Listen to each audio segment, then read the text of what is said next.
ഞാനിന്ന് തയ്യാറാക്കുന്ന പച്ചച്ചക്ക കൊണ്ട് ഒരു ഉണ്ണിയപ്പമാണ് തയ്യാറാക്കുന്നത്.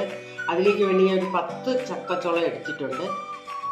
അപ്പോൾ നമ്മുടെ ചക്ക അരിഞ്ഞെടുത്തിട്ടുണ്ട്. ജാറിലോട്ട് ഇട്ട് കൊടുക്കാം.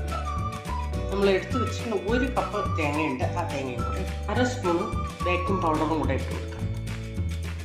1/4 ടീസ്പൂണ് ബേക്കിംഗ് സോഡ ഇട്ട് കൊടുക്കാം. ആവശ്യത്തിന് ഉപ്പും കൂടെ ഇട്ടു.